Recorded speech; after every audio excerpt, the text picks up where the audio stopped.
Welcome, Classic Rock fans, to a short podcast video on the announcement that Yes are going to play Close to the Edge in its entirety, the most proggiest of albums as it's advertised. Well, that's a matter of debate, isn't it? First of all, let me apologise for the fact that I'm filming this via Zoom on my webcam, as there was a small technical glitch upstairs, which will be sorted no doubt soon. So anyway, they're going to go out on tour and they're going to play Close to the Edge in its entirety, plus some other Yes classics. So they were going to go out on tour in June and play the whole of the Relayer album. Kind of changed horses in midstream and decided they're going to play Close to the Edge. Now, I'm pretty sure they played Close to the Edge fairly recently. Of course, they're saying that this is the 50th anniversary. It's to celebrate the 50th anniversary of this album. And why not? Personally, I would rather see some sort of extensive box set with some unreleased live recordings, maybe even bootleg recordings and all sorts of stuff put in a nice lavish tombstone type thing with booklet and swag. That's what I'd like to see. But anyway, so they're going out and they're going to play this album in its entirety. They're not going to do Relayer. I wonder if you'd bought a ticket on the promise that they were going to play the whole of the Relayer album in its entirety, whether you'd been entitled to a refund or whether you'd feel a little bit not at this. I don't know. Personally, I'd be quite happy to hear them do either or. But so it is a celebration of this wonderful, wonderful album, of course, and I suppose we have to applaud that.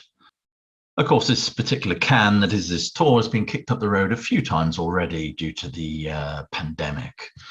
And these events are finally taking place. I think they've also added on Roger Dean. I think Roger Dean is doing a display of Yes-related artwork and memorabilia and bits and bobs like that, which I imagine are kind of be there for you to look at when you go to these shows.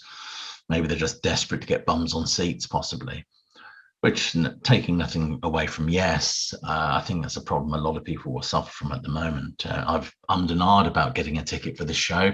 I fancy going to see the show in Nottingham. I also want to go and see Uriah Heep in Cambridge, and Marillion are announcing dates. I might go and see them, and I've just had to remortgage my house for an Elvis Costello ticket.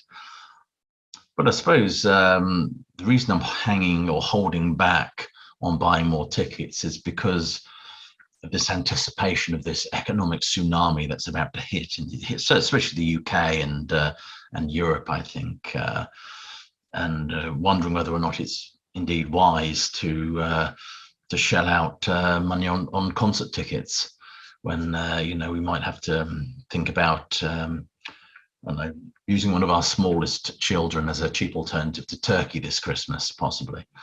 I don't know if it's going to get that bad. I don't know, I'm probably being a bit alarmist, but nevertheless, that's what's kind of going through my head at the moment.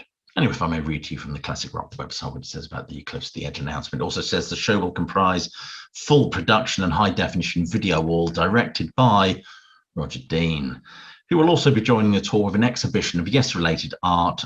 Full performance of the Relay album will now be featured in a future tour in the album series. An announcement regarding the European dates will be made shortly. I am in part pleased about this. I do want Close to the Edge, the 50th anniversary of this phenomenal album, to be marked in some manner.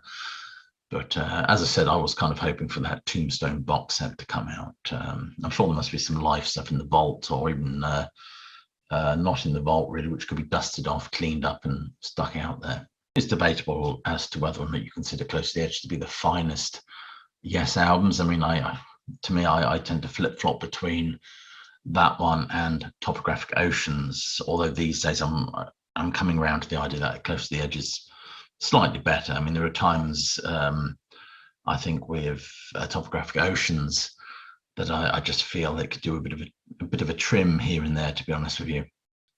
However, billing Close to the Edge as their proggiest album is stretching it a little bit, I think.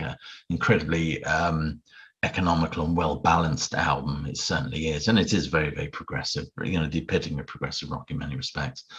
I think Relayer is equally as proggy, and certainly, as I've said, you don't get any proggier than Topographic Oceans, with dense sonic meanderings and oceanic expanse of noodly bits and things like that. It's a joy to listen to. Anyway, that's just my thoughts on this. Will you be going? Have you already got tickets for this show where they'll be playing Relayer? Are you a little bit pissed about the fact that they've changed their minds and And should I go? Should I get my ticket and just say bugger it and go? Anyway, thank you for watching. And as I usually say, I hope you're all staying safe and warm and COVID-free. But more importantly than all these things, of course, is that you keep listening.